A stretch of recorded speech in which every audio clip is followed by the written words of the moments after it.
মাটিতে ছুঁড়ে ফেলে তার উপর দাঁড়িয়ে নাচানাচি করেছে। প্রিয় উপস্থিতি, আপনাদেরকে জিজ্ঞাসা করতে চাই,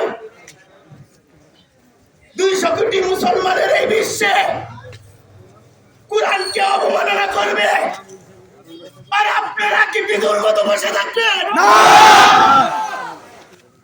আল্লাহর জমিনে আল্লাহর কুরআন থাকবে, যে এই আল্লাহর কুরআনকে সহ্য করতে পারবে না সেই কুরআনগারের আল্লাহর জমিনে জায়গা হবে না,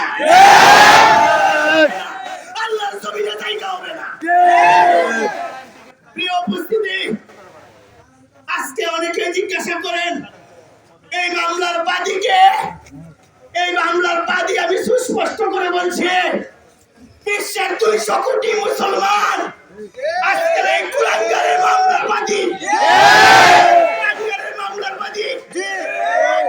এই কুরআনের ইজ্জতের হেফাজতের জন্য যদি ফাঁসির মঞ্চে ঝুলতে হয়, সর্বপ্রথম আমি তরিকুল ইসলাম তৈয়ার। আল্লাহর জমিনে আল্লাহর কুরআন থাকবে, অবমাননাকারীদের জায়গা নাই। বলছি, দৃষ্টান্তমূলক শাস্তি দেন, দৃষ্টান্তমূলক শাস্তি দেন।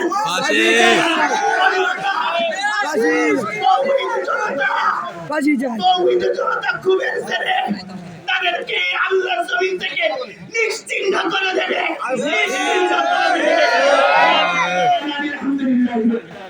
সম্মানিত হাজির, এই মুহূর্তে সংক্ষিপ্ত কথা বলবেন আমাদের মুরব্বী মাওলানা সিদ্দিকুর রহমান সাহেব।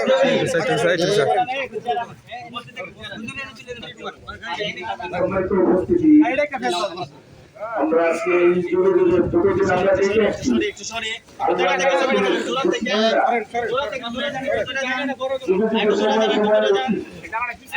সামনে উপস্থিত হয়েছে তাদেরকে আল্লাহ রাসূলের শরীয়তের জুতা ফিরে করে আস্থা করে নিক্ষেপ করেছে, আর অপমান লাঞ্ছিত হয়ে এই দেশ থেকে চলে যাবে।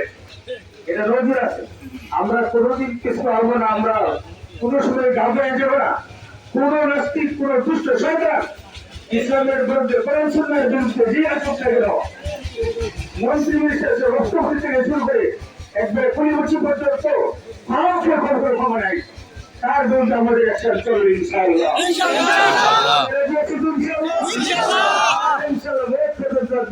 আমাদের আইন আমার সন্তানদের উপরে রাখবে ইনশাআল্লাহ।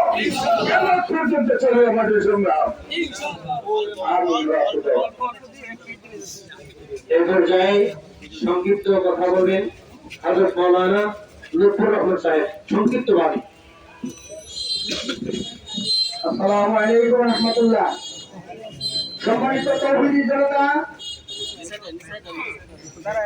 আজকে এমন এক ফিতনা ফাসাদের জমানায় আমরা আজকে আমাদের ঈমান নিয়ে থাকা অনেক কঠিন।